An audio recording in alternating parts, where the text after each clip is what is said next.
El trabajo con la muerte ha sido el que más me ha despojado de los miedos, de las bajas autoestimas, de las inseguridades y de la desconfianza. Para mí ha sido el más profundo.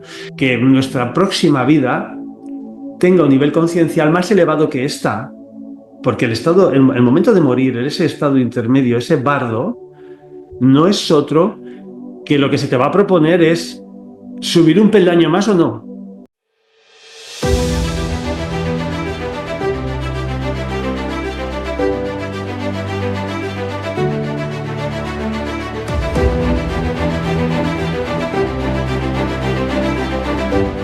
Hola, queridas amigas, queridos amigos, un abrazo muy grande, un abrazo fraternal a cada uno de ustedes, esperando ya que hayan iniciado este año 2025 en excelente forma.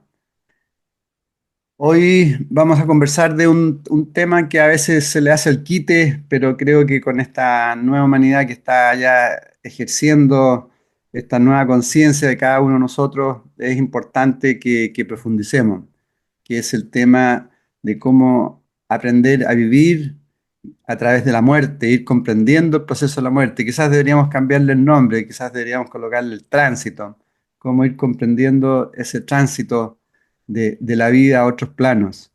Y para eso hoy hemos invitado a un gran amigo, un gran invitado que lleva muchísimos años trabajando este tema y otros temas relacionados al desarrollo de conciencia. Hoy día vamos a viajar en jet, nos vamos a ir a España así rápidamente y vamos a presentar a nuestro gran invitado. Él es José María Sánchez. Para los que les gusta la astrología, es signo escorpión, ascendente cáncer y la luna en acuario. Ahí pueden inmediatamente ya ir viendo a él sus características. Es naturópata, psicoterapeuta bioenergético, especialista en micronutrición y dietoterapia, profesor de osteopatía y naturopatía holística, acupuntura, moxibustión, kinesiología holística y radiestesia. Lleva más de 30 años, muchos años acompañando en forma holística a personas con todo tipo de cuadros y de desequilibrios psicofísicos. Además, es facilitador en constelaciones familiares, tiene su propia escuela, fundador de la escuela José María Sánchez Navarro, y tiene un gran libro que se llama El Camino Completo. Hoy también especializado en los procesos de la muerte, donde acompaña a muchas personas en sus últimos momentos, también acompaña a familiares de cómo ir viviendo ese proceso. Así que es una gran alegría, José María, poder presentarte y bienvenido nuevamente a Conversando en Positivo. Muchísimas gracias, Edgardo, y también por esta súper presentación. Y bueno, encantado siempre de estar aquí contigo y con todos, con toda Muchas tu gracias, familia. muchas gracias. Bueno, partamos quizás por lo que recién estábamos conversando antes de iniciar el programa, cómo estás viviendo, cómo están viviendo ustedes la situación actual de este planeta llamado Tierra, cómo lo estás viviendo. Mm.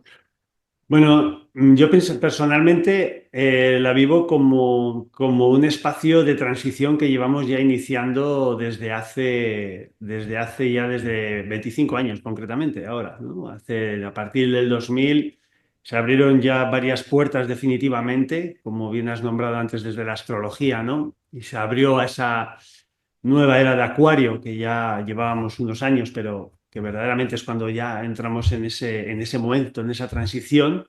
Y se avecinaban cambios de la humanidad, como bien venimos sintiendo desde hace muchos años y como estamos percibiendo ya claramente, ¿no? Yo lo estoy viviendo como un gran cambio el que está viviendo esta raza humana.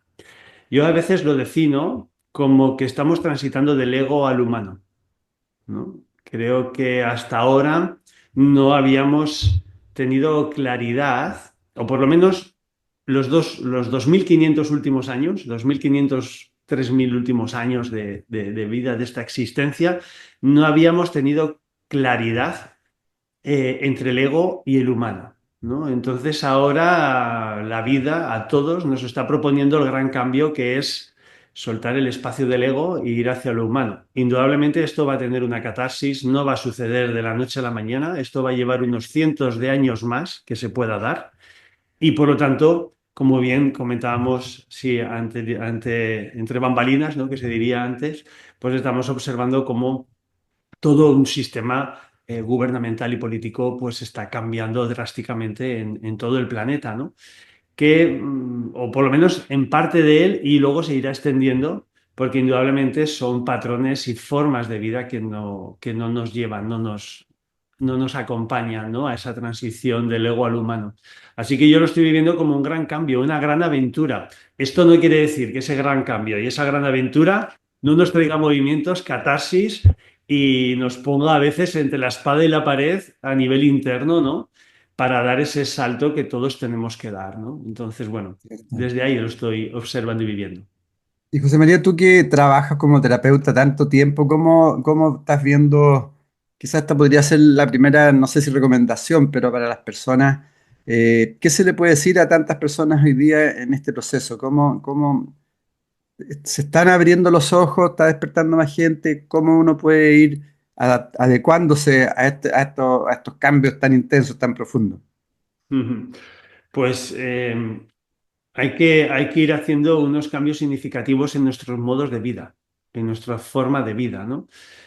Desde como nutricionista y como naturópata, indudablemente uno de los componentes básicos que yo voy acompañando, ¿no? Y voy de alguna manera imprimiendo en mi vida también desde hace muchísimos años, que es el cambio de alimentación. Necesitamos reorientar nuestra forma de alimentarnos, ¿no?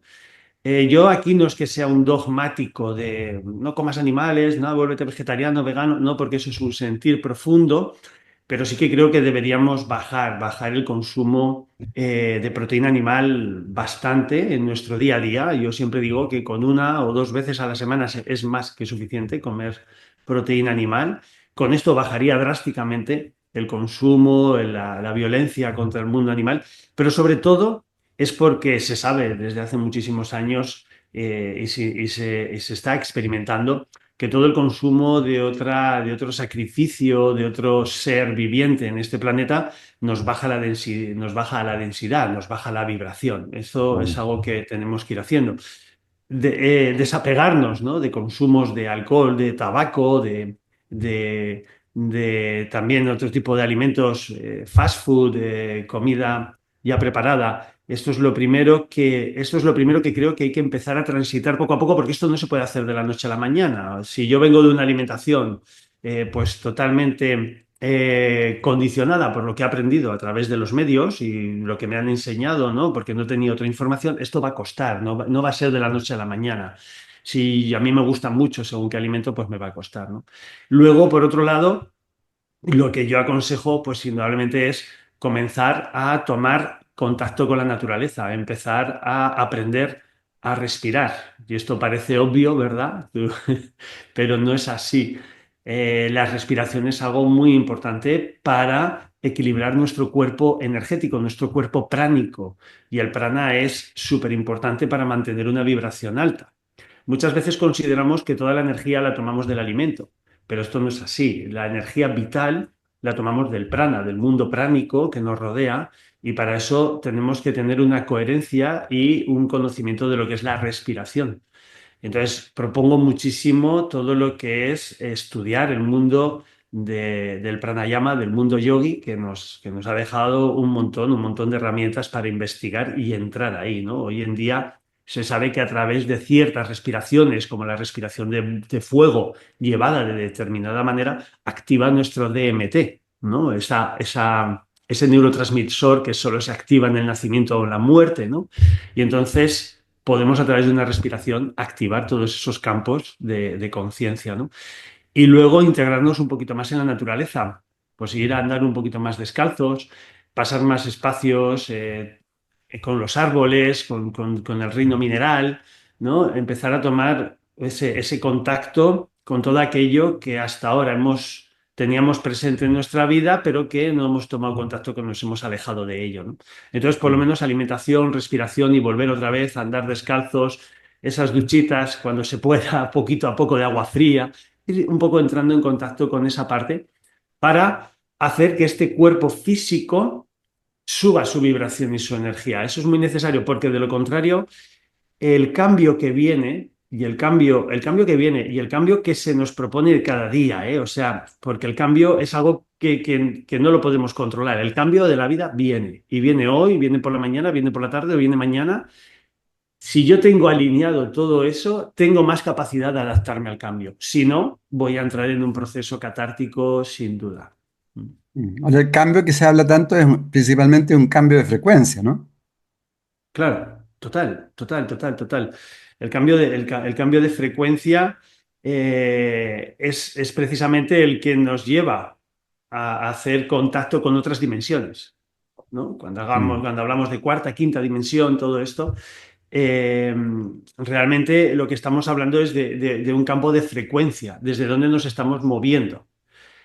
Conforme yo voy ascendiendo, por decirlo así, entre comillas, o me voy abriendo a otra dimensión, vamos a hablar de la quinta, no significa otra cosa más que yo puedo vivir en la no dualidad, ¿vale? Es decir, a nosotros, en esta dimensión que estamos ahora, tercera, cuarta, que nos manejamos principalmente, observamos cómo la dualidad nos mantiene en una polaridad permanente, en esta ley del péndulo que nos hablan las 7 leyes herméticas, ¿no? En esa frecuencia del ritmo que es el penduleo.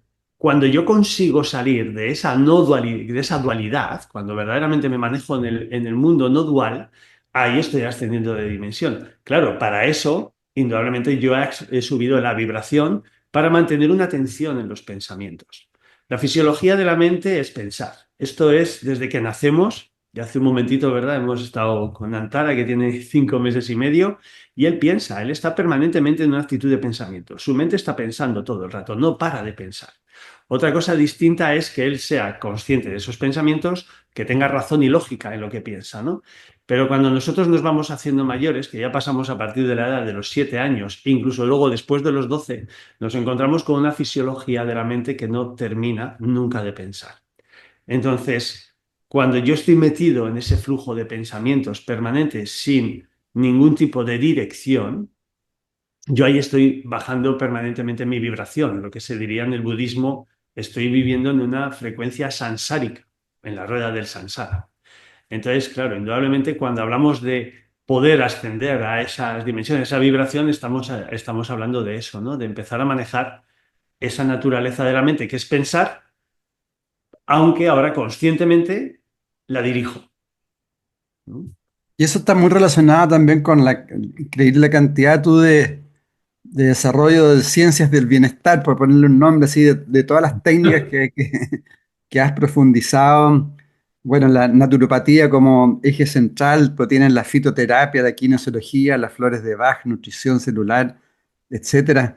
¿Cuál es la importancia? Por ejemplo, ¿qué significa en profundidad la naturopatía? Mm.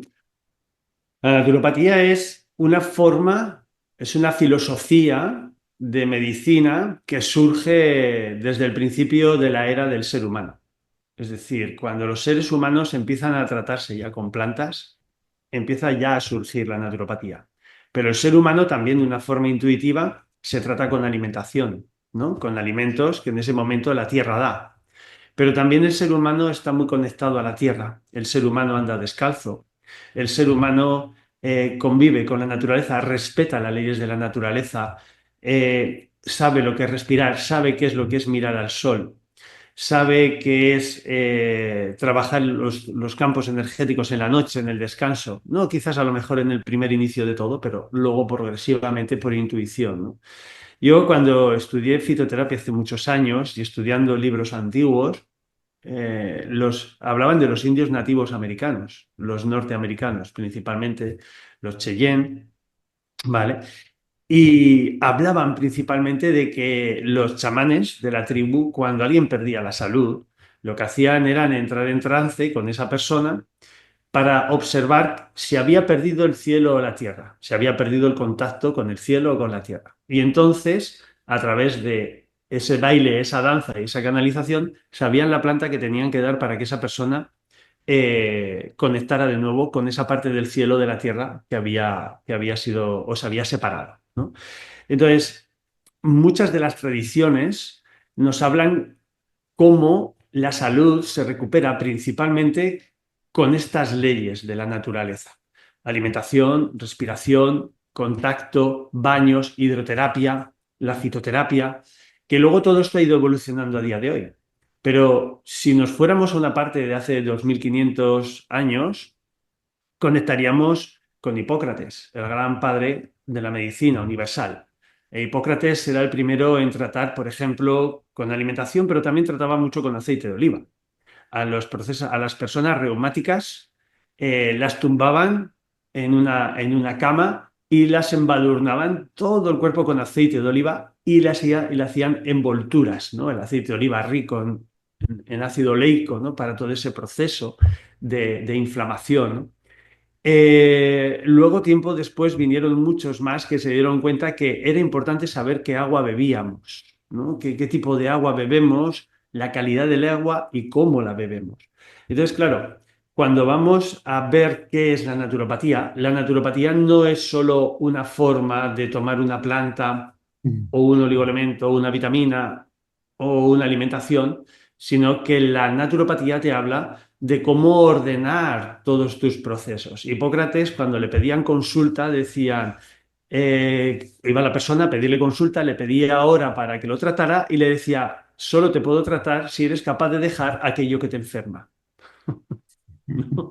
Entonces, Vale. claro, si yo tengo un modo de vida que me intoxica, si tengo un modo de vida que me enferma, por mucho que en un momento dado vaya a un naturópata, va a ser difícil que me pueda regular la salud porque eso va a formar parte de mi camino. El naturópata lo que hace es que una vez hecho ya el camino, el propio naturópata sabe acompañar a otras personas a que hagan ese camino para recuperar la salud a través de métodos naturales. Y entre eso, hablamos no solo a nivel físico, sino también a nivel energético, Mm. mental y emocional. Sí, no. Correcto. Claro, entonces, porque hoy, por ejemplo, tú hablas de homeopatía, aromaterapia, hidroterapia, etcétera.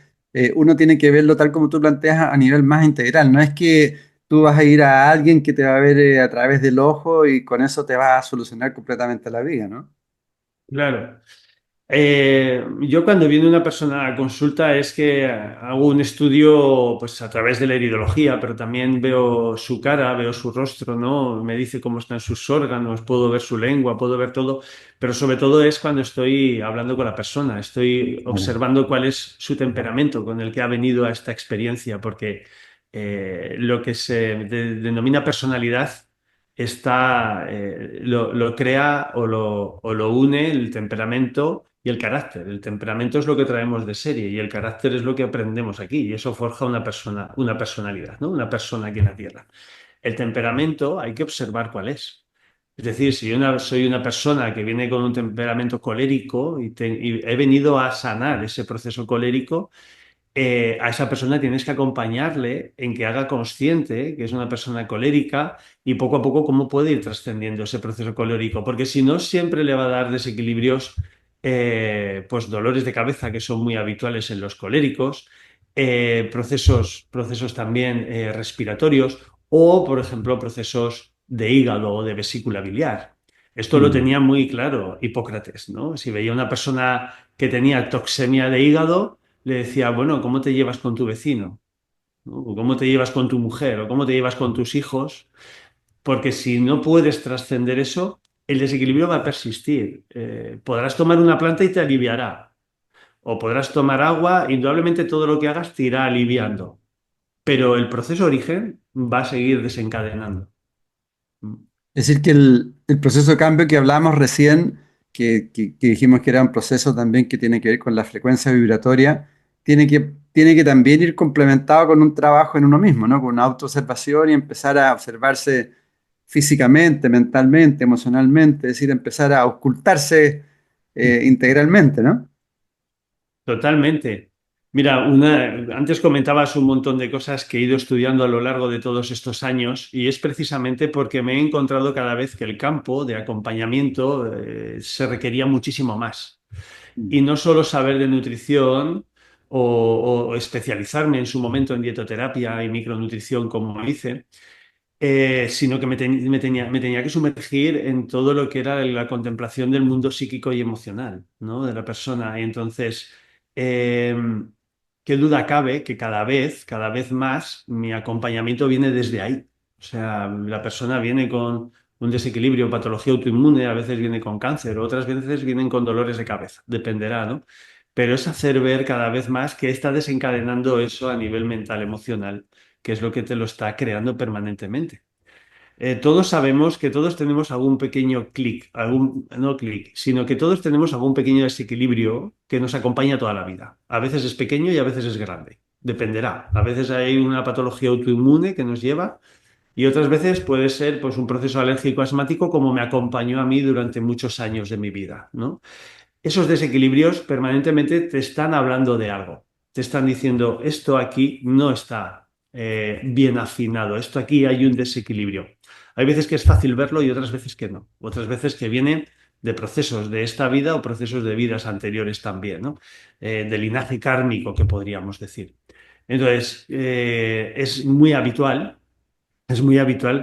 observar y cada vez lo ves con más claridad cómo el mundo psique gobierna el proceso o el desequilibrio Mm. mental, ¿no? Y por lo tanto, pues bueno, cada vez te tienes que ir formando más porque hoy en día estamos observando que tenemos sistemas sanitarios que están colapsados. Aquí en España y en Chile no lo sé. Aquí en España Y es un también. colapso total. Tienes casi para que te vea un especialista tienes 3 meses de espera. Y luego si te hacen una resonancia ya ni te cuento, ya 1 año o 6 meses, ¿no? Es porque hay un colapso. ¿Quiere decir esto que la medicina convencional es mala, negativa? No, tiene su función. Al proceso traumático severo tiene su función. Si tienen que hacerte una cirugía de corazón a vida o muerte, está ahí. Si te tienes que tomar un fármaco a vida o muerte, está ahí. Hay una línea, hay una dirección en esta medicina. Pero cuando estamos hablando de sanar cosas como patologías autoinmunes, que es algo que según ellos es algo crónico degenerativo, aquí el campo está, por supuesto, en la naturopatía, está en el campo de la medicina natural, porque ahí es donde vamos a observar al ser en conjunto y decirle, mira, por un lado físicamente esto, pero por otro lado mentalmente esto y por otro lado energéticamente esto. Y esto lo tienes que equilibrar. Sí. ¿Cuál es la respiración de fuego que hablaste antes?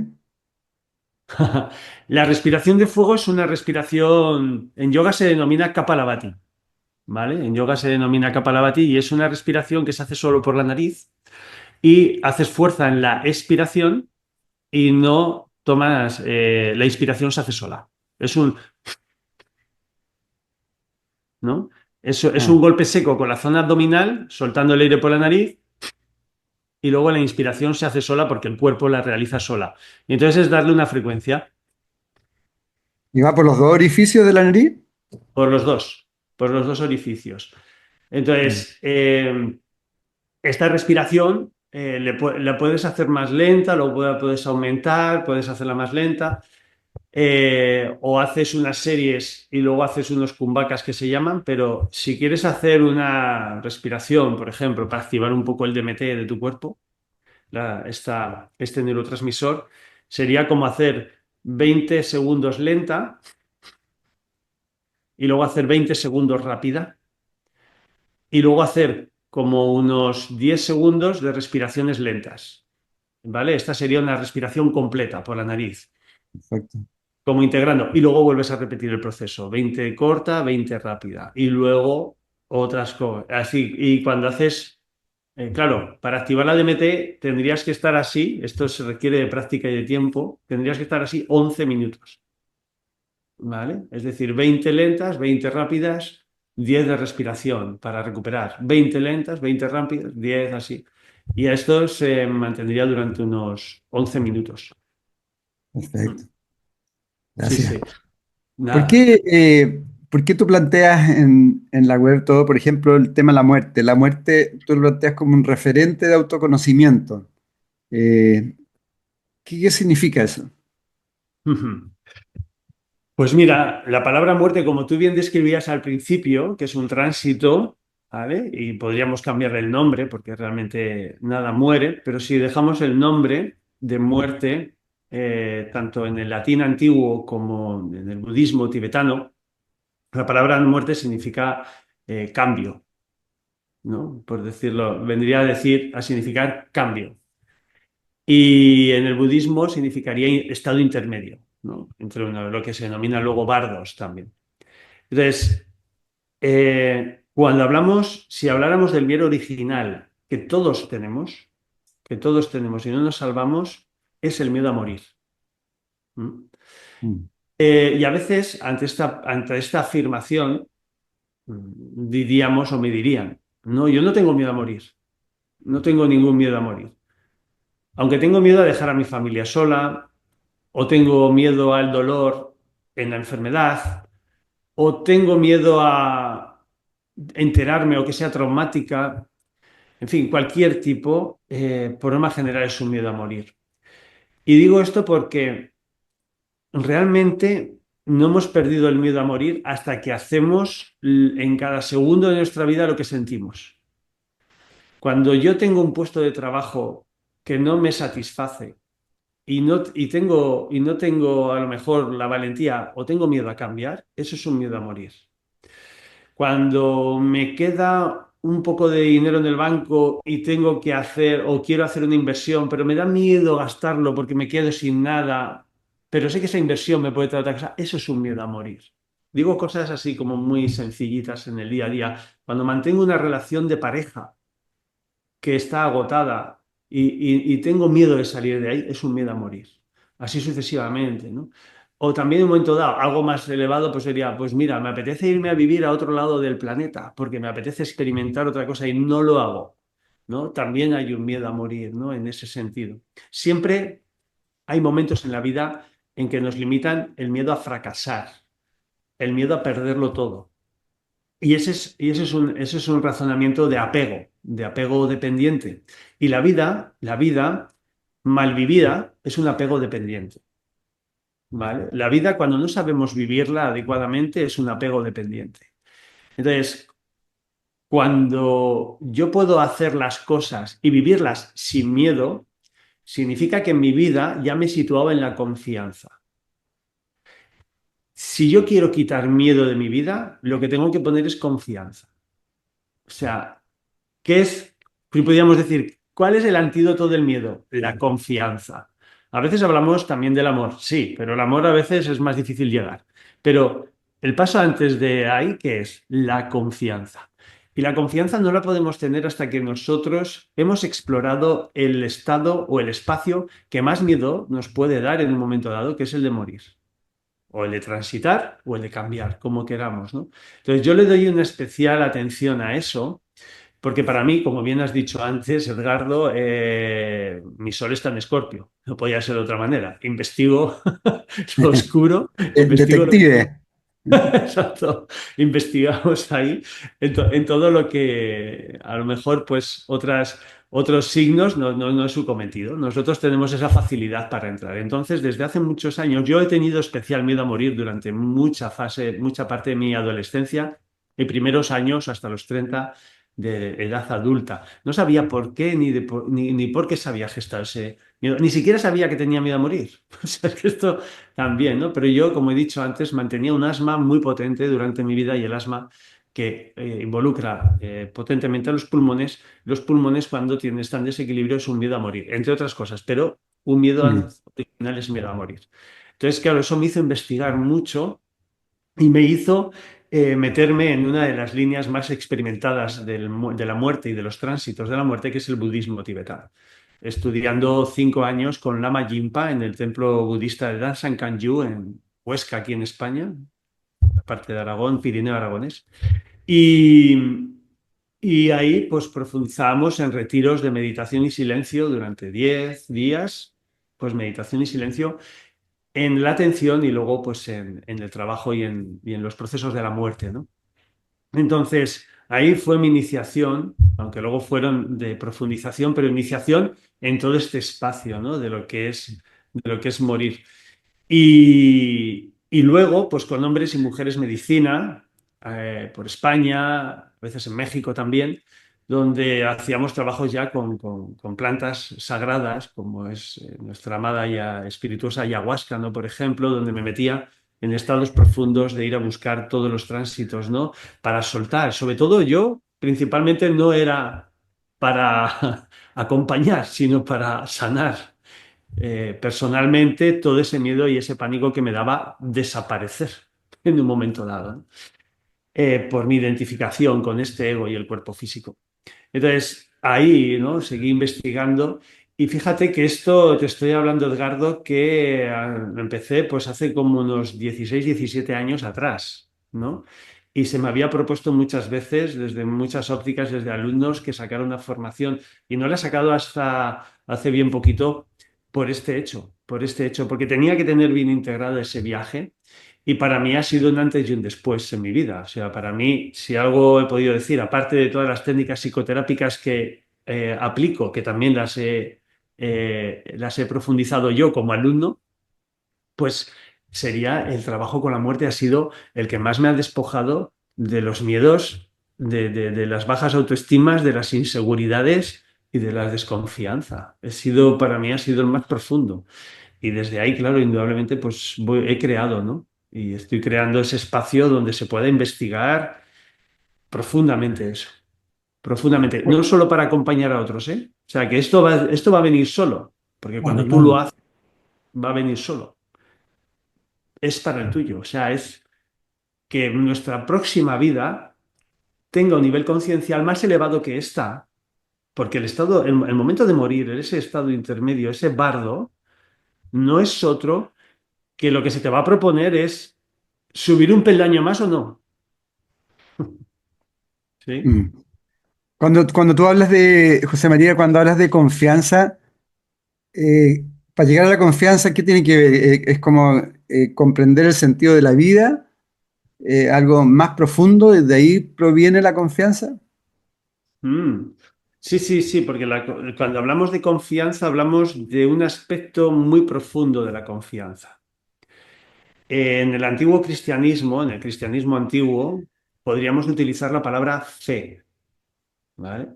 Pero la fe significa realmente, del latín, significa actitud, confianza y perseverancia en uno mismo. Actitud, confianza y perseverancia en uno mismo. ¿Eh? No en algo que no vemos o tal, no, sino en ti. Confiar significa que ante las adversidades más potentes de la vida, mantengas la confianza en la vida. Mantengas la confianza en que todo tiene un porqué y un para qué. En que nada es fruto de la casualidad. En que aunque estés pasando por las noches más oscuras de tu alma, no pierdas nunca la luz del faro, porque es un proceso por el que tienes que pasar. Confianza es saber que hemos venido aquí a este planeta y que hoy en día está tan convulso y tan desequilibrado como estamos viendo, porque nosotros hemos elegido transitar este espacio de sombra y oscuridad.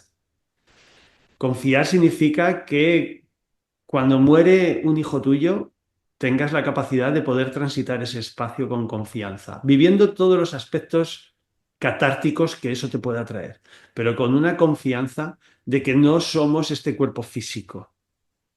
Confianza en que somos unos cuerpos energéticos que hay, y no hablo de una confianza ciega, sino precisamente de una confianza integrada y observada, en que somos algo más que este cuerpo físico y que es precisamente más importante aquello que no vemos que lo que vemos. No estoy hablando de confiar en un Dios externo, ni mucho menos. Al revés. Estoy hablando de desarrollar la confianza interna en la molécula de Dios que tú tienes dentro, que es lo que ya de una vez por todas tenemos que hacer para dejar de estar siempre en la queja, en la víctima, en el sufrimiento y así dejar también de hacer que los demás sufran y que estén en la desconfianza, en la seguridad y el sufrimiento, ¿no? Entonces, cuando hablo de confianza, es una palabra que va muy profunda, que es mantenerte, ¿no? Y sobre todo, mantener la dirección de tu vida, saber también esa parte de ti que ha venido a ofrecer a este mundo, ¿no? Y que tú seas, como bien decían maestros antiguamente, que tú seas la semilla del cambio. La semilla del cambio significa que yo pueda estar en un espacio hostil y que pueda mantenerme en la armonía y en el amor. Eso significa confianza. Mientras tanto, estamos dorando la píldora. Estamos convirtiendo la espiritualidad en algo banal. Estamos siendo dirigidos por gurús que son todo un business. ¿Sí? Entonces, todos los conocimientos antiguos ya están dados. O sea, simplemente lo que hay que hacer es ponerlo en práctica. Una de las cosas, Edgardo, que yo llevo ya 2 años profundamente y muy comprometido con eso, es a mí, a título personal, ¿no? Hacer de mi vida un cambio con confianza real. Dejar ya de divagar y dejar ya también, en un momento dado, está bien leer, está bien tener datos, ¿eh? Yo lo hago, pero ponerlo en práctica. O sea, dejar ya de decir, no, estoy en un crecimiento interno, me quiero mover en el amor, pero cuando te viene un movimiento, ¿no? De alguien, te voy a poner, yo qué sé, cualquier sistema político de nuestro país nos puede hacer entrar en cólera. No, pero esas personas es a las que tienes que verdaderamente comprenderlas, ponerlas en tu corazón, llamarlas, aunque te estén atacando, te estén quitando todo lo que tienes y estén haciendo todo lo que puedan porque tú seas un infeliz. Porque, y estas fechas que yo hablaba el otro día con unos amigos, decía, las fechas de Navidad son unas fechas buenísimas para hacer el gran trabajo sistémico del año. Es decir, donde estás con tu padre, con tu madre, con tus hermanos, con tus tal, en ese instante, en ese momento que tienes a esa persona delante de ti que no piensa como tú, que te está viendo como un bicho raro, que piensa que estás en otro mundo. Ahí es donde tienes que hablar el amor en la compasión. Y esto no se puede hacer, Edgardo, si nosotros no hemos transitado mínimamente hacia un espacio de comprometido hacia nosotros mismos y luego también hacia un espacio donde verdaderamente ya soltemos ese miedo a morir y cojamos las riendas de vivir, ¿no? Cojamos las riendas de vivir. Entonces, bueno, para mí es fundamental que esto salga ya, porque estamos en pleno siglo XXI cada vez, como bien decías, salen líneas cada vez de espiritualidad y de bienestar. Cada vez tenemos más y está muy bien, está genial, pero ¿dónde está el compromiso? ¿No? ¿Dónde está lo comprometido? O sea, es fundamental lo que tú dices también, que en este proceso tenemos que hacer un aporte, ¿no? Tenemos que servir, tenemos que dar un servicio de lo mejor que nosotros tenemos a aportarlo a este proceso. Total, total, total. Esto, esto puede parecer, ¿no? A nivel, lo podemos coger como metáfora de vida o lo podemos coger como algo que sentimos y que pasó, ¿no? Nosotros tuvimos aquí a un maestro, a uno de muchos, a un maestro ascendido, Cristo, ¿no? Cristo Jesús, y él pasó por un proceso, ¿no? Por un proceso de violencia, de, con verdugos, no me sale la palabra ahora, bueno, pero la cuestión es que vivió un momento violento muy profundo y él tenía una mirada puesta siempre en el corazón. Mm. Él tenía siempre una mirada puesta. Y si no llegamos a ese momento donde se le mutiló, vamos a ir a los momentos anteriores de vida. Muchos de los maestros que han venido potentemente, ¿no? Podríamos decir Gandhi, podríamos decir Krishnamurti, Yogananda Paramahansa, muchos maestros antiguos han pasado por muchas críticas de muchas líneas de la filosofía y de sociedades de otro carácter, ¿no? De otro pensamiento. Y ellos han tenido la capacidad poco a poco de mantenerse cada vez más en el amor, la compasión y la confianza. Pero para poder mantener esa línea de amor, compasión y confianza, tú tienes que pasar el tránsito de soltar el miedo a morir, porque eso te desapega. Y cuando no tienes apegos, no te apegas a ti mismo, no te apegas a un sistema de creencias que tú eres, a un sistema dogmático. Y por supuesto tiene que haber un compromiso en eso real. Si no estamos, personalmente yo me he dado cuenta en mi camino, ¿eh? Hablo desde la experiencia. He pasado años, que es así, hay que pasarlo, pero he pasado años en los que he estado subiendo y bajando, hasta que verdaderamente he cogido una dirección ahora y digo, no, este es el camino que quiero y aquí es donde me comprometo, ¿no? Y tiene que haber ese compromiso real, si no, insisto, banalizamos muchísimo la espiritualidad. Totalmente. José María, háblanos un poco, tú has he estudiado mucho el budismo, muerte y budismo. Yo he entrevistado a algunas personas que, monjes budistas, y tal como tú planteas, le dan mucha importancia a ese proceso. Explícanos un poco, ya hablaste algo, así una pincelada del bardo, para que aprendamos un poco más lo que tú nos Mm. planteas.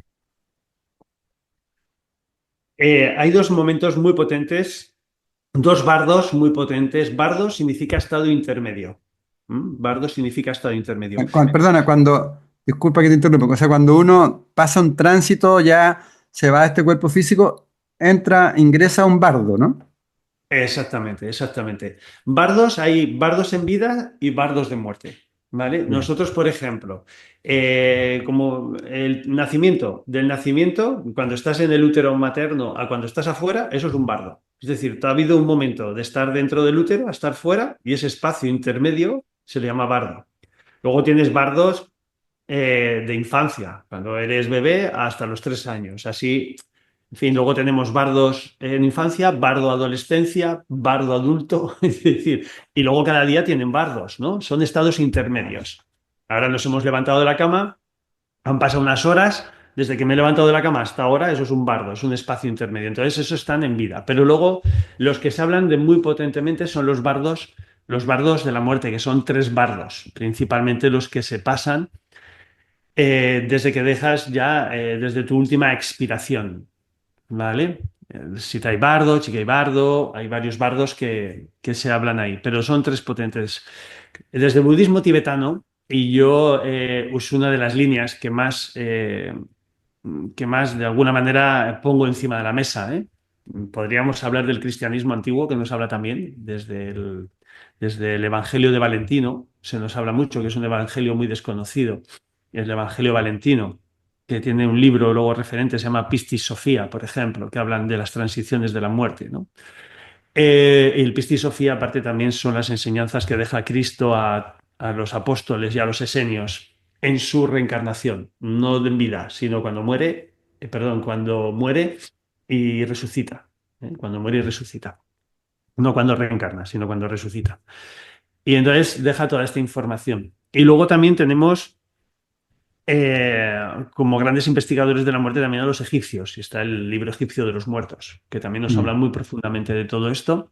Y luego, pues ya el linaje del budismo. Y el linaje budismo viene mucho en India, en según qué zonas de India y también del Tíbet, se venera mucho a Guru Rinpoche, que era el Buda Padmasambhava, que era un Buda después de Siddhartha Gautama, otro Buda que alcanzó la budeidad.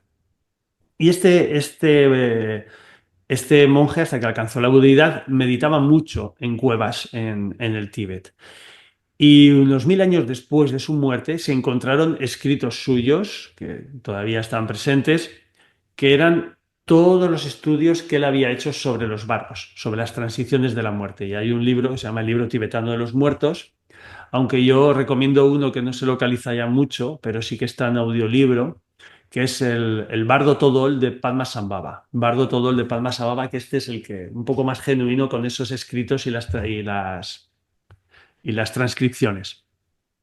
Entonces, aquí se habla de que en esos espacios entre que nosotros hacemos la última expiración durante 42 días de espacio humano hablando, esos 42 días en otro espacio puede ser más tiempo, pero 42 días de espacio humano, tenemos la capacidad de iluminarnos o volver aquí y reencarnar. ¿Vale? Entonces, la lógica, desde el cristianismo antiguo, desde la Cábala, nos hablan de que es muy fácil volver a reencarnar, ¿no? Pero ¿qué ocurre? Si yo no soy consciente de esos espacios, lo más fácil es que yo vuelva a reencarnar y venga otra vez mucho a este mundo sansárico que se nos comenta, el mundo del karma, el mundo de la causa y el efecto. Entonces, puedo volver con la conciencia, a veces puede ser que he tenido, o puedo volver con una conciencia más baja, dependiendo un poco de cómo haya sido mi conciencia de morir. Hay, en ese momento de cuando nosotros morimos, existe un espacio donde la conciencia de si yo sé que he muerto, ¿vale? Es muy importante. Entonces, desde la línea del budismo se comprende que la conciencia según la conciencia que tú tienes en el momento de quedarte dormido por las noches, va a ser proporcional al momento de morir. ¿Vale? Porque nosotros morimos todas las noches. En ese momento, la mente, cuerpo mental racional, se va, ego se va y nosotros entramos en el mundo de los sueños. ¿Cómo de conscientes somos que estamos en el mundo de los sueños? Si no somos conscientes que estamos en el mundo de los sueños, ¿vamos a ser conscientes de cuándo vamos a morir o que estamos muertos? Es muy difícil, ¿no? Que Mm. nosotros seamos conscientes de que estamos en otro bardo, que estamos en ese bardo de la muerte. Y por lo tanto, si yo no tengo conciencia de que estoy en el bardo, en los bardos de la muerte, mi reencarnación está muy próxima. Y claro, aquí hay una cosa que el budismo para mí tibetano, muy profundo, habla muy potentemente, y es que se trata de que no reencarnemos, ¿sabes? Aquí venimos a no reencarnar. Aquí, claro, no me puedo extender mucho porque tendría que hablar de los 6 reinos que forman la rueda del samsara. Los dioses, los semidioses, el humano, reino animal, ¿no? Las deidades, los Mineral. airados, ¿no? Pero ahí tenemos que venir a salir de aquí, porque nosotros en esta dimensión en la que somos conscientes de esta vida, estamos viviendo sobre un reino sansárico, que es el reino del sufrimiento. Es decir, pues tenemos frío, tenemos calor, tenemos hambre, tenemos sed. Son cosas que nos hacen estar supeditados a una serie de interdependencias para poder vivir y eso nos trae sufrimientos y apegos. Entonces, se trata de que nosotros vengamos a experimentar esto, pero que luego sigamos y transitemos a otro espacio, no de que volvamos otra vez. Entonces, somos almas que volvemos muchas veces, miles, cientos de miles de veces, para Tú poder dices, experimentar esto. Tú dices, disculpa que te interrumpa, pero según el Sí, budismo, entonces no tendría mucho sentido volver a vivir, digamos, o sea, no tendría mucho sentido entonces las experiencias que estamos teniendo, el tratar de desarrollar conciencia, porque por lo que yo estoy comprendiendo es que la conciencia más fundamental es cuando uno se está yendo y tener conciencia en ese momento. claro, claro. El reino para el budismo, el reino real de vida es los sueños y la muerte. Este no es real, ¿vale? Este es una... El budismo lo habla como la ilusoriedad, el mundo de las ilusiones, ¿no? Nosotros en otros aspectos pues hablamos del universo holográfico, hablamos de la matriz cuántica, en fin, un poquito como lo hemos creado, pero somos todos conscientes y más todos los que escuchamos y seguimos este canal, tenemos muy claro que nosotros somos co-creadores y creadores de todo lo que existe aquí, ¿no? Es decir, creamos nuestra matrix a través de nuestros pensamientos, de nuestras causas y nuestros efectos, ¿no? El budismo no lo determina así, aunque cada vez pues, hay más investigación sobre eso. Pero claro, es muy importante para el budismo y yo realmente he integrado en mí y lo veo muy lógico que el mundo más potente y más profundo sea el del sueño y el de la muerte. Y precisamente la muerte es una liberación, pero no una liberación que ya eres libre y ya has alcanzado lo máximo que podías alcanzado, no, es el paso previo a luego a continuar en otras experiencias, porque luego vienen experiencias distintas. O sea, la experiencia humana aquí es un máster que sacamos, o sea, una carrera, un doctorado y un máster, porque sacamos mucho, pero realmente lo potente viene después. O sea, comparado con todo lo que viene, esto es un parvulario, ¿no? Si nosotros leemos libros como La doctrina secreta de Blavatsky, por ejemplo, antes he nombrado también el Pistis Sophia o el libro de Urantia, ¿no? O hablamos de Cábala antigua, ¿no? De los textos sagrados antiguos de la Cábala, esto no acaba aquí. Luego las experiencias continúan a mucho más, ¿eh? O sea, porque hablaríamos de que aparte de luego de pasar por experiencias de inmovilidad, ¿no? Una montaña aquí en la Tierra inmóvil durante miles de años, cientos de miles de años, es un ser en estado de meditación. Pero luego tenemos más cosas en el universo, ¿eh? Y luego pasamos también a experimentar desde planetas a estrellas y mucho más. O sea, porque la Tierra, ¿qué es? La Tierra es un ser evolucionado conciencial que lleva eones de experiencias a nivel álmico energético, porque la Tierra tiene un alma y tiene un espíritu, ¿no? Y precisamente uno de los protectores de la Tierra, del logos planetario protector, es Buda, ¿no? Entonces, claro, tenemos ahí muchísima información que estoy dando ahora, pero para que veamos un poco la vital importancia de que no nos quedemos en lo superfluo de lo que es la muerte, ¿no? O Mm. sea, la muerte tiene que ser bien tratada, bien Y estudiada y bien experimentada para que sea de beneficio para todos, porque esto no es ni siquiera para nosotros. Es decir, cuanto yo más transito ese espacio, más consigo que la muerte se plasme para un beneficio de todos los seres, ¿eh? Que no es para nosotros. cómo ir experimentando eso noche a noche para que cuando llegue el momento de transitar ya tengamos un cierto nivel de experiencia y estar más o menos Mm, preparados para hacer la correspondencia a otro plano? claro. Pues ahí hay que practicar el mundo de los sueños. Que todas las noches, cuando nos vamos a dormir, tenemos que hacer unas prácticas, ¿no? Unas prácticas no muy largas, ¿no? Pero sí que tenemos que entrar con una conciencia determinada al sueño, tenemos que preparar nuestro cuerpo con unas respiraciones, tenemos que eliminar todo el karma retenido durante el día, todas las improntas kármicas negativas, llenarnos de prana más positivo para ir a dormir. Trabajar una serie también de trabajos energéticos con chakras para conseguir entrar en el sueño lúcido. El sueño lúcido no es hacer viajes astrales, eso es otra parte, pero el sueño lúcido es ser consciente de que estás en un sueño, practicar la conciencia de que estás en un sueño. Hay personas que les sale muy fácil, ¿eh? Que no tienen que hacer nada.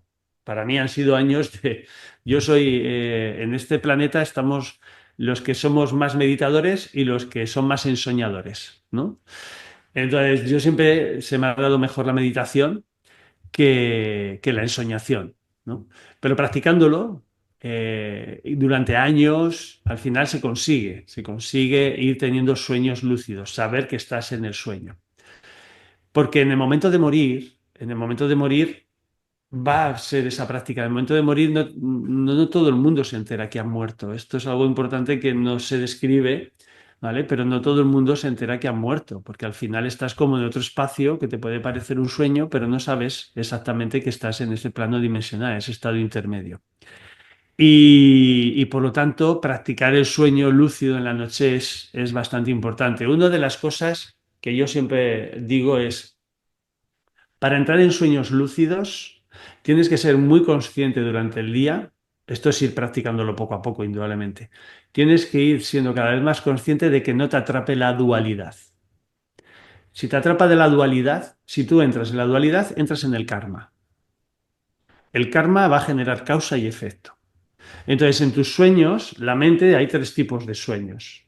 Está el sueño sansárico o el sueño kármico, que es el que es permanentemente liberación de cosas, sueño tras sueño, que incluso no te acuerdas al día siguiente, que es vomitivo, ¿no? Para depurar la mente. Luego tienes los sueños claros. Los sueños claros son los que ya al día siguiente te acuerdas y lo que luego te sigues acordando o recuerdas todos los sueños que has tenido, que ya es una parte, acordarte de eso ya es bastante potente y bastante interesante para ser consciente de tu muerte.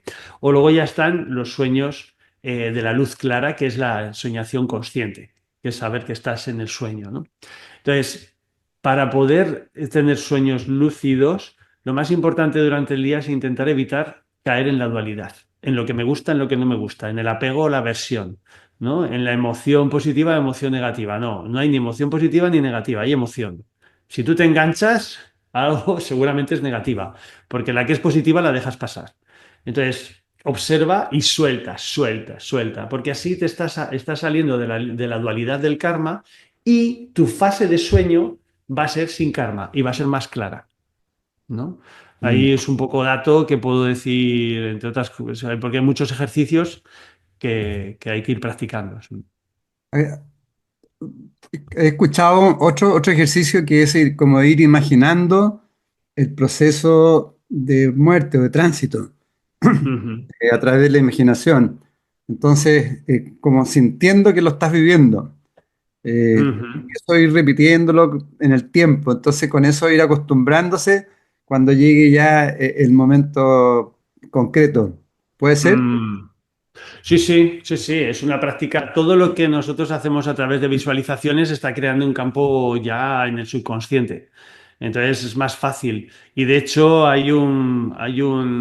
como una clave muy práctica dentro del budismo para el proceso de la muerte, y es que estés permanentemente llevando a lo largo del día y de tu vida, llevando la conciencia aquí a Bindu, que es el octavo chakra, que es la coronilla, lleva siempre la conciencia aquí porque la salida más consciente de tu cuerpo, la salida espiritual más consciente de tu cuerpo cuando vas a tener o una reencarnación o vas a tener una liberación, que sería el estado nirvánico, es salir por aquí.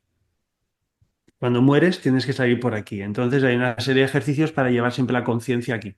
Estás siempre llevando, esto es muy importante. Parte de los ejercicios visuales es llevar la conciencia aquí para que cuando yo sepa que estoy muerto, esta conciencia llevarla a Bindu, porque ahí estoy abriendo ya el canal a tener una transición mucho más consciente.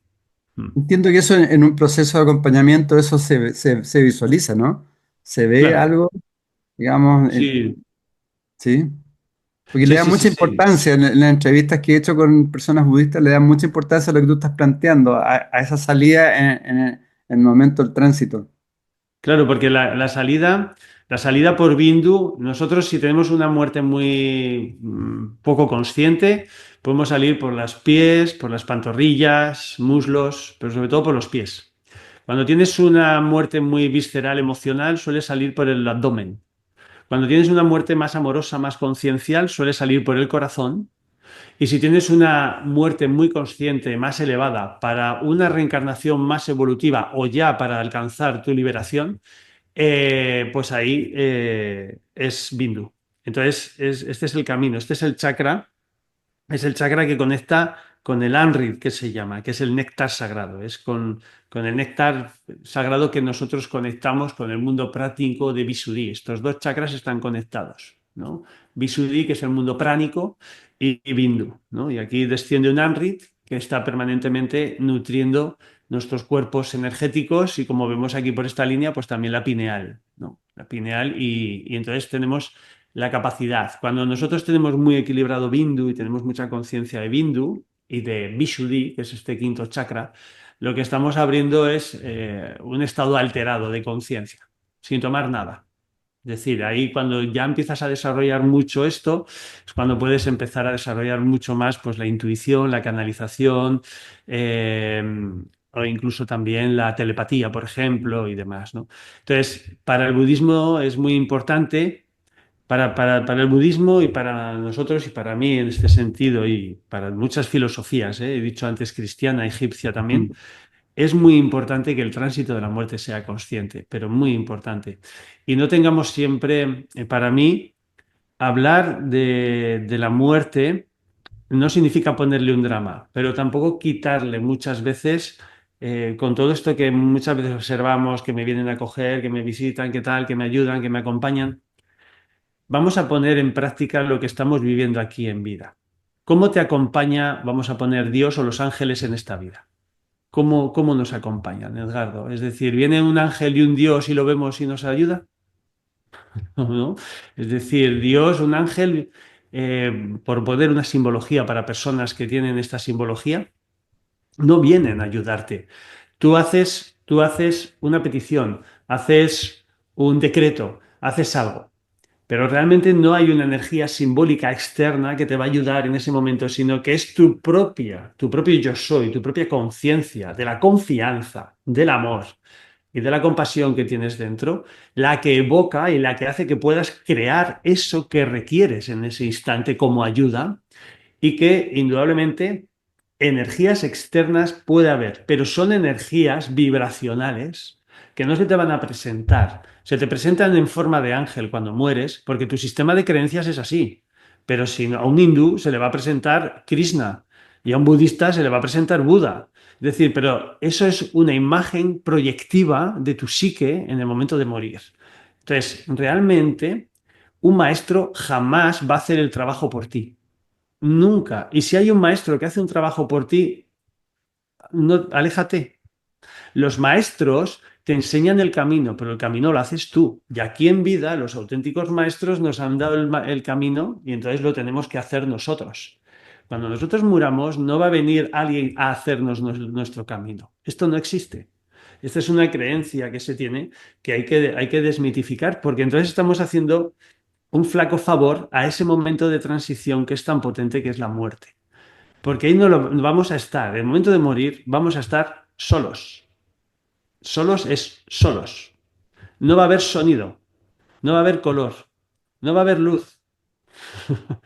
Si hay una de las cosas que practico, que es un mudra, que esta parte, todos los orificios de tus ojos, los orificios de las orejas, Samuki Mudra que se llama, taparlo completamente, cerrar, ¿no? Es lo que podríamos evocar algo muy próximo a tapar todos los orificios de la cabeza, que es lo que nos podría evocar un poco lo que es el momento de morir, un poco, un poco.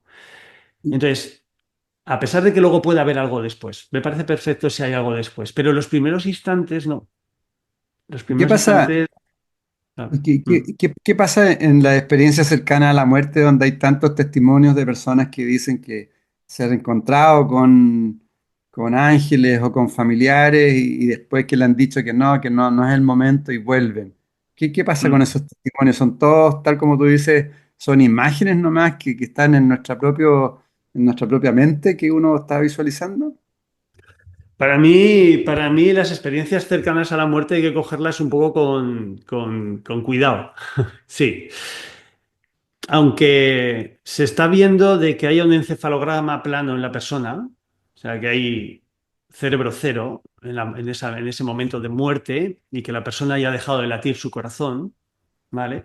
Los cuerpos energéticos están vivos todavía.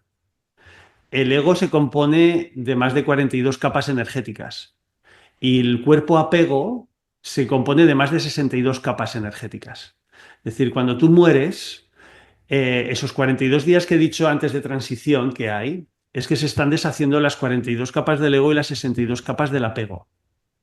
Entonces, estos cuerpos energéticos siguen vivos. Y nuestra mente, nuestro cuerpo mental racional, ese se ha eliminado, pero hay un cuerpo mental irracional. De los niveles del cuerpo mental hay 7, 4 racionales y 3 irracionales, inferior y superior, por hacerlo así. Entonces, una mente todavía está activa, el continuo mental está activo y con la parte del ego pueden evocar imágenes proyectivas según el sistema con el que tú te hayas muerto. Entonces, insisto en esta parte. Si tú eres cristiano, pues vas a ver a Cristo. Si eres budista, vas a ver a Buda. Y si eres hindú, pues puedes ver a todos los dioses que tienen, a cualquiera de ellos, ¿no? Y así sucesivamente en otras religiones. ¿Eh? Si eres musulmán, pues verás a Mahoma o a alguno de todos aquellos, ¿no? Entonces, si hay experiencias cercanas a la muerte, puede haberlas. Eh, pero claro, decir que todas las experiencias cercanas a la muerte se pueden coger como fiables, para mí no. Para mí no lo siento así. Y además siento que ahí estamos teniendo una delgada línea roja donde estamos banalizando un proceso que tiene que ser afrontado y que no estamos dejando que las personas hagan responsable de él. Mm. Ahora muchos cuando llegan, cuando vuelven de esa experiencia, como que se sienten mejor, aparentemente, con más esperanza sobre la vida, sienten que el paso del tránsito es un buen paso, digamos. Mm. Claro. Pero ¿desde dónde cogemos eso? ¿No? ¿Lo cogemos desde una experiencia auténtica o desde una imagen proyectiva mental, ¿no? Mm, Porque no se habla de las experiencias cercanas a la muerte negativas, cierto, porque también hay, sí, por supuesto. donde se han bajado a los infiernos, ¿no? Y personas que están con procesos esquizofrénicos y psiquiátricos por unas experiencias cercanas a la muerte potentes. Entonces, con esto, de verdad, no es que quiera decir que no hay experiencias cercanas a la muerte, sino que simplemente las observemos, las tengamos en cuenta, pero eso no quita para que nos preparemos un poco, ¿no? No sé cómo hacer un ejemplo, ¿no? Nosotros nos vamos de vacaciones y nos podemos ir a un paraíso y nos encanta irnos, yo que sé, a una isla secreta o desierta que nos apetezca estar ahí o a cualquier otro sitio, ¿no? Unas vacaciones. Y tú sabes que te vas a un lugar paradisíaco a disfrutar, a estar, pero hay una preparación del viaje, ¿no? Mm. Podríamos decirlo así, ¿no? A prepararlo hay que prepararlo un poco. Y dime, qué pasa, José María, en el caso, por ejemplo, en la masonería, también se da en la religión judía, de cómo hacer cadenas de uniones mentales frente a esa persona que ya está haciendo el tránsito como para una protección? Eh, Porque se habla mucho que ese tránsito, bueno, tú hablas de 42 días, me parece que hablaste. Mm, Eh, pero también se habla que como que lo más fuerte son los primeros 7 días. Es importante esas cadenas de unión mental, y también sale en el libro tibetano que tú planteabas que esa alma siente, no sé, parece que habla como de 20 veces más, siente el impacto mm. emocional de lo que te está transmitiendo un familiar acá. Y por eso transmitirle en el fondo serenidad, armonía, paz, etcétera, porque lo va sintiendo. ¿Cómo ves todo eso?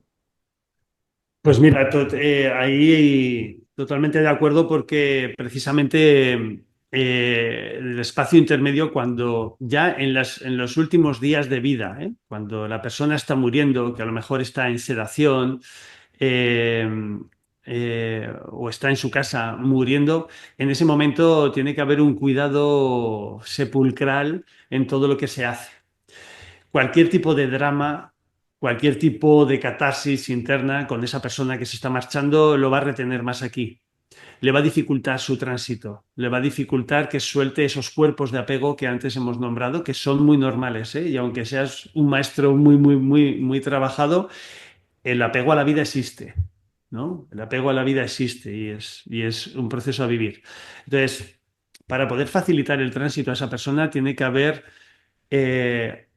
amor, tiene que haber confianza, tiene que haber silencio y acompañamiento. Desde el Bardo Todol, desde el libro tibetano de los muertos, se aconseja susurrarle a la persona que está muriendo. Si no ha muerto todavía, comentarle que está en el espacio de morir, que está muriendo, que sea consciente que está muriendo. Y en el momento que ha muerto, seguir al oído diciéndolo, ¿no? Pero además, con esa unión, se dice incluso, yo recomiendo, ¿no? Cuando he estado acompañando a familiares para que acompañaran ese proceso, sentarse pues en la silla o en la butaca donde esa persona se sentaba a leer o a hacer la vida o tal, y desde ahí susurrarle, ¿no? Mental o verbalmente, estás en el tránsito de la muerte, ¿no? Yo también me conecto muchas veces cuando ocurren así acompañamientos, pues voy haciéndolo también, ¿no? Una de las cosas de las experiencias personales que tuve fue con mi padre. Mi padre murió y estuvo una semana con sedación en el hospital. Entonces, durante esa semana yo estaba en el hospital con él y no me separé. Y lo que estaba es en un estado de acompañamiento.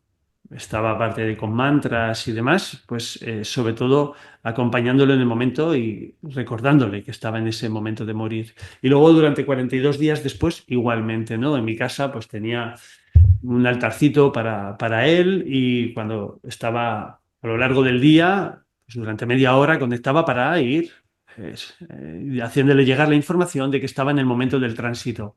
Y sobre todo con mi madre, por ejemplo, y con mis hermanos, acompañarlos en la mayor confianza para que intentaran de alguna manera, eh, es normal que tengamos el dolor y entonces el dolor provoca estados emocionales negativos, pero eso debilita la transición de la persona y hace que sea muy difícil que esa persona pueda hacer su tránsito adecuadamente. Entonces, hacer que todo ese escenario se modificara, se cambiara. Luego ya lloraremos después de los 42 días, pero ahora estos 42 días vamos a estar solo y para la persona que verdaderamente está haciendo el tránsito, que es la que la necesita, ¿no? Que es un momento vital y es un momento delicado. Y entonces en ese espacio, después de 42 días, una noche, pues durmiendo, sentí como se sentaba alguien en la cama, me giré, era mi padre, y ya se despidió y ya había hecho el tránsito, ¿no? Entonces, es vital poder tener esa conciencia. Sí, se amplía mucho la percepción del alma y se amplía mucho, claro, no somos solo un alma, somos un campo dimensional de almas y por lo tanto todo lo que podamos acompañar desde esa conciencia, desde esa confianza, indudablemente facilita el tránsito a esa persona. Mm. Y bajo ese punto de vista, aquí también es un tema complejo, que es el tema de incineración o entierro, etcétera. Bajo Ujú. mi educación espiritual es la incineración, mucho por lo que también estás planteando, pero quizás podrías profundizar un poco para explicar qué Ujú. significa un proceso y el otro. Claro. El, yo también recomiendo mucho más la incineración, ¿eh? De hecho, como he comentado antes, mi padre fue incinerado. ¿Mm? Eh, Cuando nosotros morimos, existen 3 días hasta que el espíritu sale del cuerpo físico, ¿no? Así coinciden todas las filosofías, ¿eh? Hindú, budista, cristiana, que hay 3 días en la que el espíritu sale. Si se puede, porque no todos los países dejan y no todos los estados de los países luego permiten también, estar 3 días sin tocar al difunto es lo mejor, pero eso no es factible, ¿eh? Muchas veces. Aquí hay que hacer poderes notariales, hay que hacer muchas cosas para poder hacerlo. Pero en cualquier caso eso. Y luego, como muchas veces aquí en España mueres y a las 24:36, a las 36 horas, 40 horas te han enterrado. Pues evitar por lo menos el enterramiento, porque el enterramiento evita, coagula más, poder salir al espíritu, al alma y también, indudablemente, a la liberación de los cuerpos energéticos que antes he comentado, del cuerpo ego y el cuerpo apego. Esto lo facilita tremendamente la incineración. Porque la incineración lo que hace es disolver el cuerpo ego, principalmente es todo aquello, esto que estamos viendo, ¿vale? Sobre todo los huesos, los músculos, el sistema nervioso, con todo esto que nos identificamos principalmente. Entonces, enterrarnos lo que hace es una purificación del ego mucho más fácil, mucho más fluida y mucho más rápida que enterrarnos en un nicho bajo tierra, ¿no? Y además, por supuesto, el elemento fuego y el espíritu del fuego es el gran espíritu transmutable, el gran transmutador, es el que ayuda a purificar lo negativo a lo positivo, ¿no? Es como cuando hacemos un ritual en casa con el fuego, que echamos al fuego todo aquello que queremos que se transforme, ¿no? Pues lo mismo pasa cuando hacemos la incineración, ¿no? Entonces, para mí es mucho más lógico incinerarnos que enterrarnos. Mm. Y claro, todo el proceso de transformación es mucho más rápido también, ¿no? Claro, El tránsito, digamos. eso es mucho más fácil, porque ya de momento el cuerpo, las capas del ego las disolvemos. De hecho, antiguamente en el budismo, hace unos miles de, bueno, hace un par de 1500 años, y aún se sigue haciendo en algunas zonas, a los lamas ni se les entierra ni se les incinera. Se les lleva al pico de los buitres, ¿no? Se les corta, ahí hay un lama indudablemente, totalmente, integrado y totalmente versado, ¿no? En los conocimientos profundos y esotéricos más potentes del budismo, que no los conocemos todos porque no se dan a conocer. Pero hay un lama precisamente que lo que hace es, pues, descuartizar a otros monjes lamas y se le echan de comer a los buitres. ¿Vale? Esto es otra parte, porque para ellos el ego es algo que no tiene mayor sentido, ¿no? Y lo que se hace es nutrir a otros seres y deshacerse de eso, ¿no? Es otra forma un poco más potente de lo que conoceríamos nosotros, pero en cualquier caso, en este caso la incineración es mucho más rápida. ¿Y qué pasa con la cultura egipcia? ¿Qué pasaba antes con, digamos, con los entierros, todos los rituales que se desarrollaban, no sé si se siguen desarrollando? ¿Cuál es la importancia también de todos estos rituales? Cuéntanos un poco Mm. de la parte egipcia. Sí, la parte egipcia principalmente, a los que se les enterraba a lo mejor, o los que se ponían en pirámides y cosas así, en sarcófagos, eran más faraones, ¿eh? Que era una parte. Para ellos había una transición. Cuando tú mueres, bajo la filosofía egipcia, con la primera que te encuentras con la diosa Isis, ¿no? Y la diosa Isis viene con una balanza. ¿no? Como si fuera el logotipo de Libra, ¿no? El dibujo de Libra. Y viene con una balanza y en una balanza viene, una parte de la balanza tiene una pluma, la pluma de un ave, y en la otra balanza se tiene que poner tu corazón, ¿no? Es una de lo que nos representa la mitología egipcia. Y si tu corazón pesa más que la pluma, no pasas. Es decir, vuelves. O te quedas, según los egipcios, en los espacios, podríamos decir, intermedios, podríamos llamar purgatorios, limbos, etc., etc. Es decir, cuando pesa más que la pluma es que tu corazón llega todavía con muchos pecados, ¿no? En el budismo podríamos decir con muchos procesos kármicos y en el cristianismo con muchos pecados. Entonces, el mundo de los egipcios tenían claro que una persona se tenía que ir lo más liberada posible de todos esos pecados, ¿no? De todos esos procesos.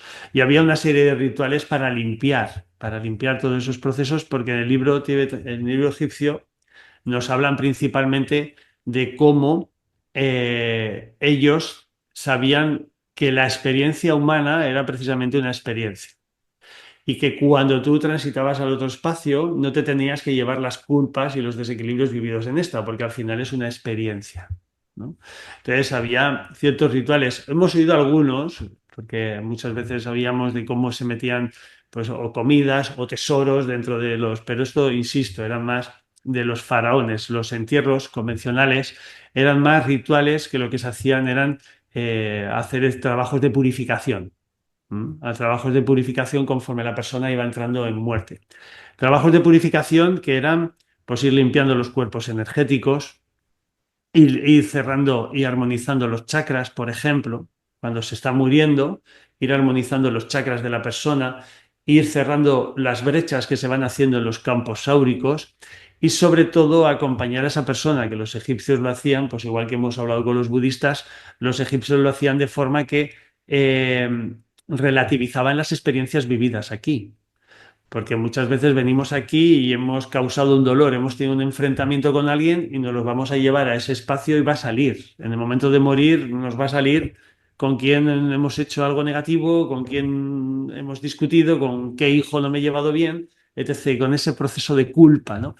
Que al final es una experiencia de vida, que no es algo que tengas que tener como culpa, ¿no? Entonces los egipcios hacían un énfasis especial en hacer esta purificación antes de dormir, ¿no? Una recapitulación de vida que luego lo cogieron también, ¿eh? Luego también en escritos mayas, los mayas quedan y Mm, son muy amigos de la recapitulación, pues la recapitulación de vida antes de morir es importante también, ¿no? sí. Porque muchas Eso, veces la pasamos inadvertida. eso está en los libros de Carlos Castaneda, ¿no? Don Juan ahí. Exactamente, exactamente, de Carlos Castaneda, eso Es un, es. es un largo trabajo la recapitulación, si que uno la quiere hacer así en buena forma, ¿no? Pues total, total, una recapitulación de vida, pues bueno, pues imagínate ahora, si nos ponemos, yo voy haciendo pequeños fragmentos cada año para que luego no se acumule todo, pero los primeros años de recapitulación de vida cuesta bastante el poder tenerlo presente todo lo que es, todo lo que has vivido, porque muchas veces, como hemos dicho antes, esos estados intermedios pasan desapercibidos. Los estados intermedios, somos conscientes de dónde hemos dejado a nuestro niño. Es decir, ¿qué ha pasado? ¿Fuimos conscientes de cuando pasamos de niño a adolescente? Claro, nada, sí. Claro.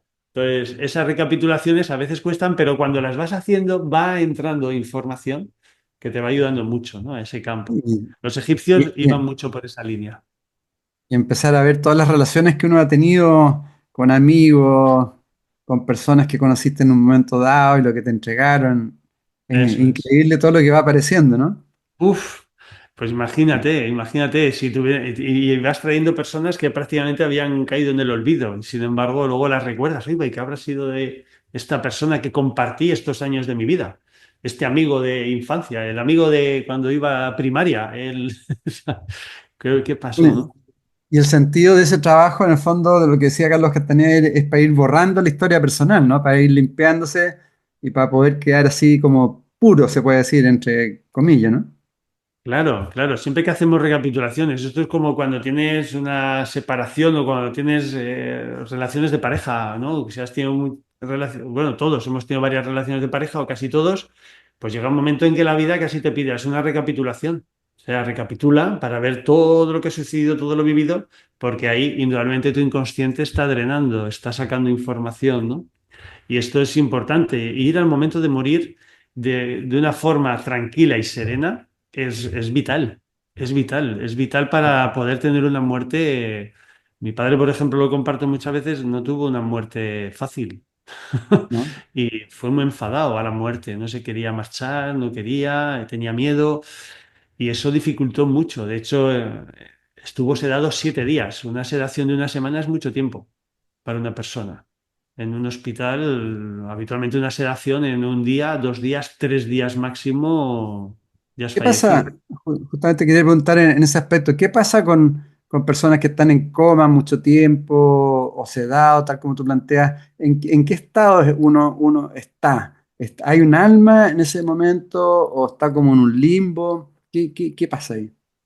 Sí, la experiencia sigue estando, ¿eh? La experiencia del alma sigue estando presente y está. El alma no se ha marchado. Lo que pasa es que el alma está viviendo una experiencia en diferentes dimensiones. Nosotros, claro, aquí abrimos otro melón que es para hablar otro día prácticamente. ¿Cuántos cuerpos álmicos nos conforman? Solo uno o más de uno, ¿no? Entonces, si nos quedamos con uno, nos quedamos con que nos conforma un cuerpo álmico, que es el que somos conscientes en esta dimensión, el alma sigue estando. El alma no deja el cuerpo hasta que el cuerpo fallece. Ese alma está. Eso sí, tiene diferentes capacidades de experiencia y de conexión. Y el alma está Claro, viviendo su experiencia porque forma parte de ella. En el momento que nosotros estamos en coma o en sedación, la sedación nos está llevando permanentemente de esta dimensión. La sedación en hospitales nos lleva de esta dimensión, de donde estamos muriendo, al siguiente paso de la muerte. Y estamos entre este y este, entre esa dimensión y esta, con la sedación. Entonces, es muy importante que esa persona que está sedada tenga silencio en la habitación, tenga muchísimo silencio, tenga una actitud positiva, que haya felicidad, entre comillas, pero que no sea un sufrimiento y una actitud negativa emocionalmente. Y luego también recordarle. Las personas en sedación, las personas en coma escuchan. O sea, escuchan. Esto ya ha habido mm, muchísimos estudios que se han hecho y sobre todo en estados de sedación. Y personas que cuando han salido de la sedación, han salido del coma, les han recordado a otras personas las conversaciones que han tenido a su lado, ¿no? Entonces es muy importante lo que hablamos ahora de ellas. Y en la sedación es muy importante recordar que si está esta persona en sus últimos momentos, recordarle que está en el espacio de muerte. Es muy importante. Primero para que puedas soltar lo antes posible y luego pues para que ya ese vaivén de espacios pueda disolverse, ¿no? Pero el alma está, el alma hasta que no se muere el cuerpo físico y se corta el cordón de plata, el alma permanece aquí. no está prisionera como está uno en el cuerpo físico ahí en el coma. Eso es. Eso es. No es que esté prisionera, pero ella tiene que vivir la experiencia. Increíble. José María, tú tienes, bueno, digámosle a todas las amigas que José María tiene un taller, pero maravilloso al respecto de cómo ir enfrentando todo este proceso y también el acompañamiento. Tienes un área de gestión emocional, proceso de acompañamiento. Y hay varias cosas que son interesantes dentro. Te quería preguntar una específicamente que hice un programa hace poco también sobre el tema del perdón y sobre el morir, sobre el permiso de morir a otros, digamos, por ejemplo, un padre con una hija y finalmente el padre soltar para darle permiso a la hija para que se pueda ir en paz. ¿Tú has vivido o en tus terapias cómo ese proceso de que uno vaya liberando, ¿no? Y confiando, lo que tú te decías, a Mm. familiares? Porque uno también, si uno cuando se va yendo, si siente que el familiar se pone, no quiere liberarte, ¿no? Ujú, ujú. Total, total. Por eso decía antes que prepararnos para el proceso de morir nos abre al desapego. Claro, si muere nuestro padre que tiene 90 años, es mucho más fácil, indudablemente, que si tienes un hijo que está en estado moribundo, ¿no? ¿Cierto? Entonces, ahí, precisamente.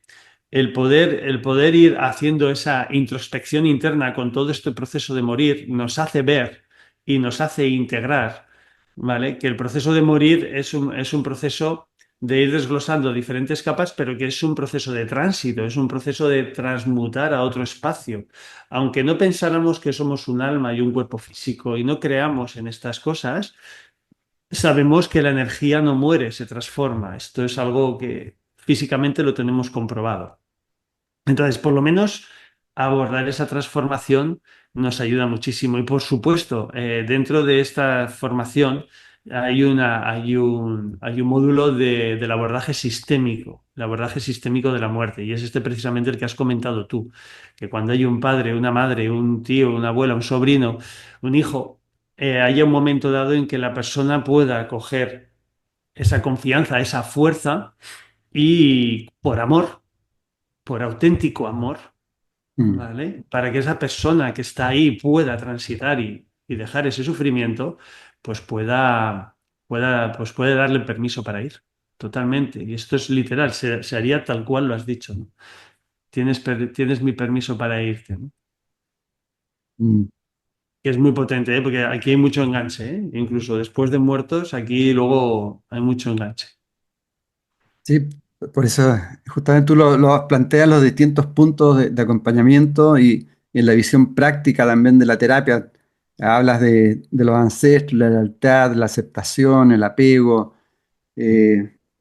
Importante lo que tú estás desarrollando porque se hace poco, ¿no? Hay poca información y bastante ignorancia respecto al proceso. Mm.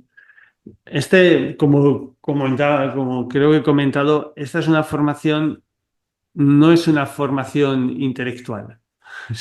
Es una información, es una formación eh, práctica, intuitiva. Nosotros podemos hacer formaciones, cualquiera podemos estudiar, formaciones intelectuales o intuitivas. Las intelectuales son las que metemos datos y Mm. memorizamos.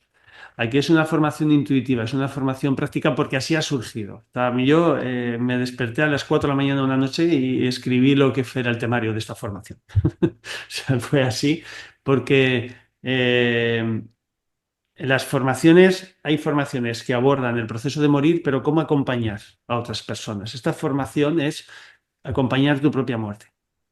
Y de ahí luego puede surgir el que puedas acompañar a otros, ¿no? Pero vamos a acompañar la nuestra primero.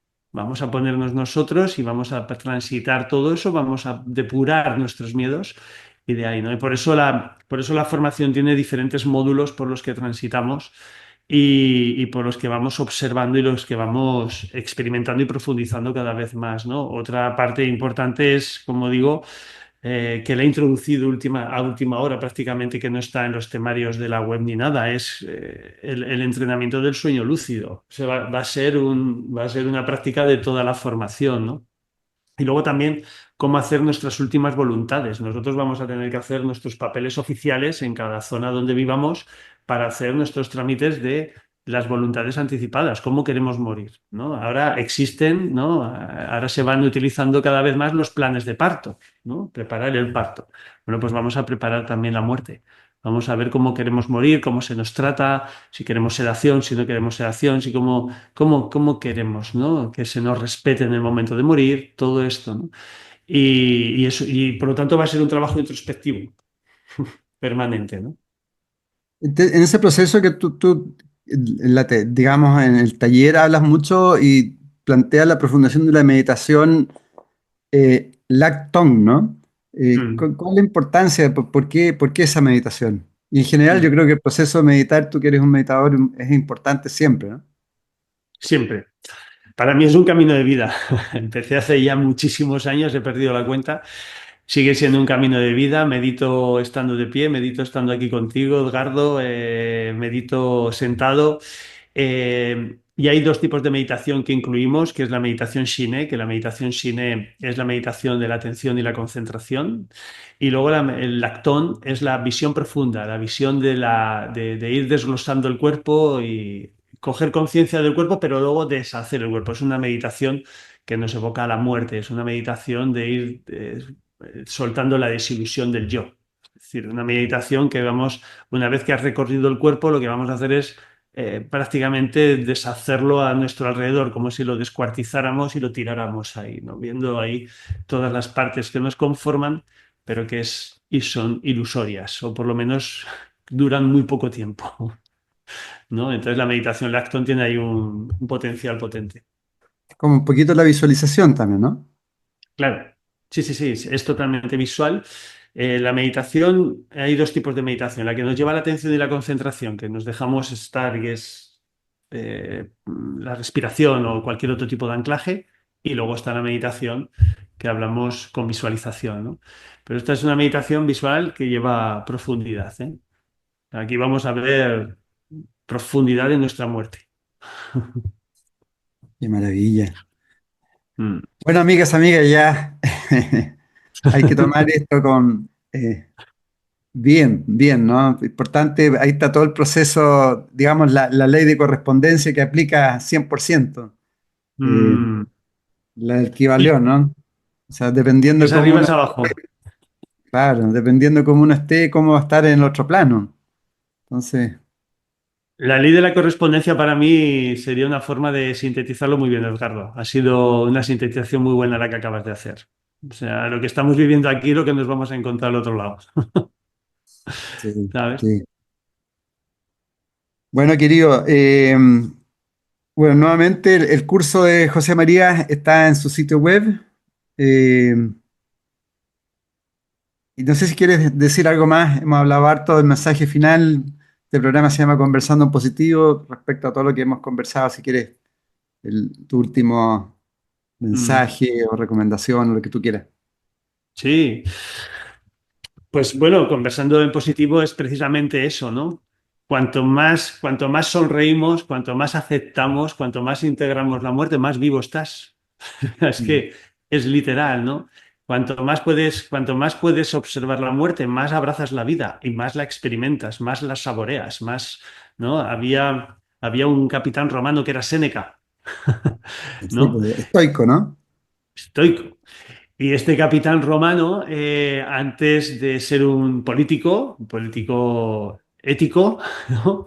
Este fue capitán de la legión, ¿no? Y cuentan en sus libros que en cada combate salía él solo con el caballo contra el otro ejército, ¿no? Y le preguntaban que si estaba loco y decía, no, es que tengo miedo a morir. ¿Sabes? O sea, y él alcanzó la capacidad de vivir, de saborear. Si queremos, sentimos vibrar en positivo y experimentar cada momento de la vida, cada cosa que veo, cada sol, cada respiración, cada ser con el que comparto, que tengo delante, precisamente tengo que soltar ese miedo, porque solo vive en vida aquel que ha vivido la muerte en vida, ¿no? Entonces, vivirla, experimentarla. Entonces, ahí transformamos todo. Ahí está la visión positiva, es lo que tiene como mensaje final esta conversación. Y tú tienes una frase que yo la anoté en tu sitio que dice, muere ante la vida y vive ante la muerte. Eso es, eso es. Porque el que vive muere y el que muere vive también. ¿Sabes? Exactamente. Solo vive aquel que muere, o cada vez más que morimos, pues más vivimos. De alguna forma tenemos que morir de nuestro ego, nuestra personalidad, toda esa parte hay que, nuestra historia personal, todo eso debe morir para que ahí aparezca la vida, ¿no? Así es, así es, así es. Y nos damos cuenta, ¿ves? Como has dicho de la correspondencia, cuanto más morimos a nosotros mismos, más nos encontramos, ¿no? Ah, nos encontramos. Sí. Muchísimas, muchísimas gracias. Felicitaciones por todo lo que estás realizando. Espero que nos veamos pronto en Chile. Ujú. Claro que Este, sí. en el festival. Estamos próximos ya lanzando el festival en agosto de este año, del 2025. Un abrazo, muchas gracias, queridas amigas, amigos, mucho para reflexionar, para profundizar. Es un tema sumamente importante para nuestra vida presente y también nuestra vida almática. Así que un abrazo para todos y gracias nuevamente, José Ok. María. Chao, Muchas chao. gracias, Edgardo. Muchas gracias a ti.